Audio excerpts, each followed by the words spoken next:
रामायण, महाभारत, श्रीमद् भागवत जैसे जितने भी ग्रंथ हैं, शास्त्र हैं, ये हमारी सांस्कृतिक और धार्मिक धरोहर है।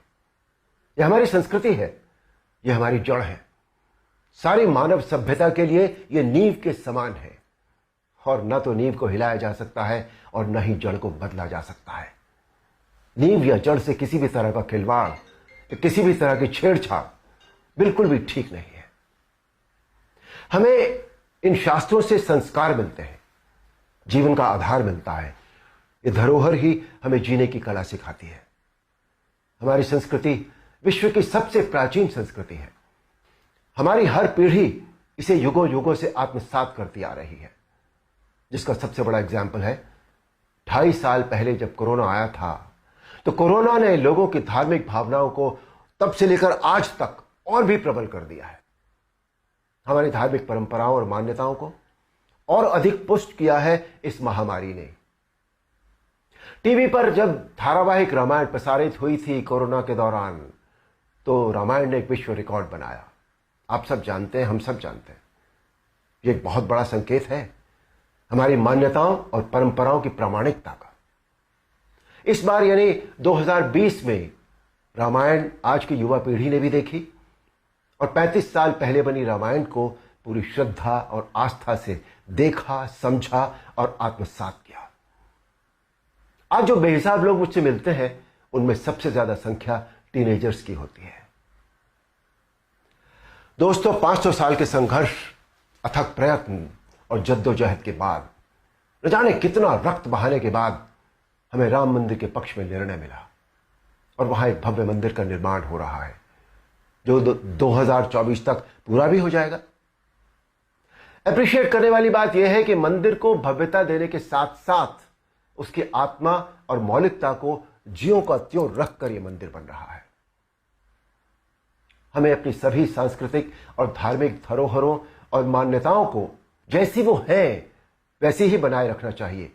उनमें किसी भी तरह के बदलाव की न तो जरूरत है, न करना चाहिए और न ही किसी और को करने देना चाहिए। भला कोई अपनी नींव हिलाता है क्या? कोई अपनी जड़ें बदलता है क्या? हमारी इन धार्मिक सांस्कृतिक मान्यताओं और परंपराओं को किसी भी तरह का कोई नयापन देने की आवश्यकता नहीं है। देखिए, मेरा प्रयास और कर्म तो यही है कि मैं इस जनरेशन को और अगली पीढ़ी को भी वही सिखाऊं, वही बताऊं, वही दिखाऊं जो वास्तव में सत्य है, शाश्वत है और सनातन है। एक बात और सोचने वाली है, किसी और धर्म की परंपरा या मान्यता में जब किसी भी प्रकार का बदलाव या नयापन नहीं किया जाता, तो हमारी सनातन धर्म की मान्यताओं परंपराओं के साथ छेड़छाड़ आखिर क्यों? आजकल एक चलन सा बनता जा रहा है कि सनातन धर्म का मजाक बनाओ, देवी देवताओं के ऑब्जेक्शनेबल पोस्टर बनाओ, अभद्र भाषा में बोलता हुआ दिखाओ। आखिर किसने अधिकार दे दिया कि कोई हमारी धार्मिक आस्था से छेड़छाड़ करे या हमारी भावनाओं को ठेस पहुंचाए? कुछ फिल्म मेकर्स, कुछ राइटर्स, कुछ पेंटर्स, कुछ एक्टर्स, कुछ एडवर्टाइजर्स को इस बात का विशेष ध्यान रखना चाहिए कि वो क्रिएटिव लिबर्टी के नाम पर धर्म का मजाक न बनाए और न ही किसी की मान्यता या परंपरा को तोड़ मरोड़ कर प्रस्तुत करें। दोस्तों, ये किसी राजनीतिक पार्टी या धर्म के लिए नहीं, बल्कि पूरे देश के लिए एक स्वाभिमान बढ़ाने वाली बात है कि आज हमारे प्रधानमंत्री श्री नरेंद्र मोदी जी के नेतृत्व और कुशल मार्गदर्शन में देश के कोने कोने में सांस्कृतिक, धार्मिक और ऐतिहासिक धरोहरों को पुनः पहचान मिल रही है। स्थान स्थान पर कॉरिडोर बनाए जा रहे हैं, जिनसे हमारी इन धरोहरों की रक्षा भी हो रही है, उनका पुनर्निर्माण भी हो रहा है, साथ ही उनकी मौलिकता भी यथावत रखी जा रही है। मोदी जी, ये देश सदैव आपका ऋणी रहेगा।